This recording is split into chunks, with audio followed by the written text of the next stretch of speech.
अच्छे लोगों को भगवान इतना कष्ट क्यों देते हैं? भगवत गीता का संदेश। एक बार एक युवक टाट रामेश्वर टैक्स से बहुत परेशान था।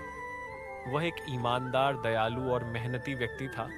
फिर भी उसकी जिंदगी में हमेशा कठिनाइयां आती थीं। उसे समझ नहीं आता था कि अच्छे लोगों को ही सबसे ज्यादा कष्ट क्यों सहना पड़ता है। एक दिन वह एक महात्मा नयन के पास गया और बोला, बाबा, मैं हमेशा अच्छे कर्म करता हूँ, फिर भी मुझे ही सबसे ज्यादा दुख और संघर्ष क्यों झेलना पड़ता है?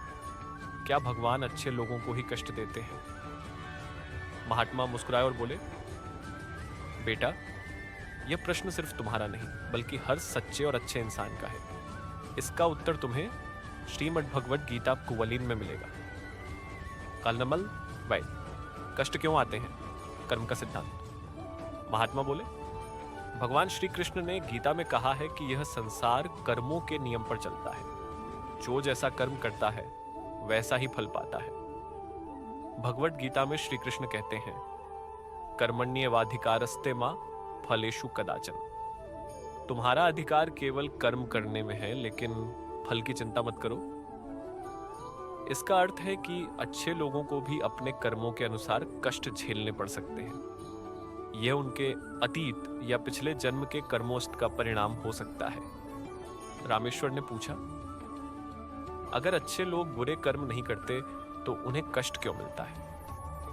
महात्मा ने उत्तर दिया, बेटा, यह जीवन परीक्षा की तरह है। जैसे हीरा घिसने से चमकता है, वैसे ही अच्छे लोग संघर्षों से और अधिक मजबूत बनते हैं। तो अच्छे लोगों को ही सबसे ज्यादा कष्ट क्यों सहना पड़ता है? महात्मा ने समझाया, जब किसान अपने खेत में फसल उगाता है तो सबसे अच्छी फसल को ही सबसे ज्यादा देखभाल और मेहनत से तैयार करता है।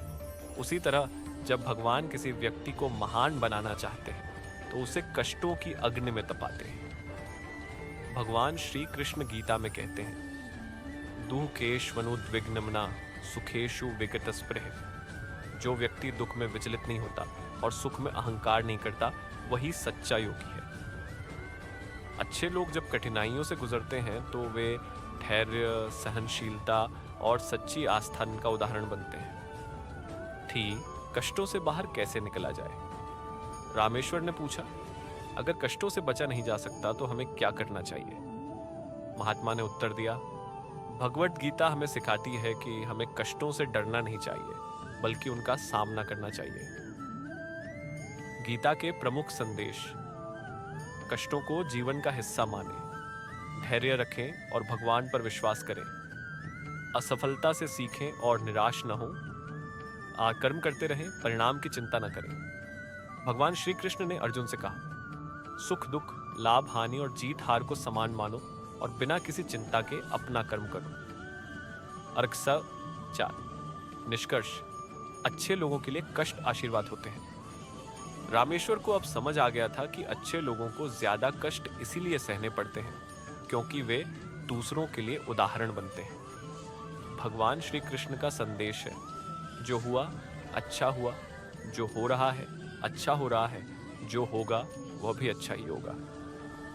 इसीलिए कभी हार मत मानो, कष्टों को भगवान की परीक्षा समझो और अपने कर्म में लगे रहो।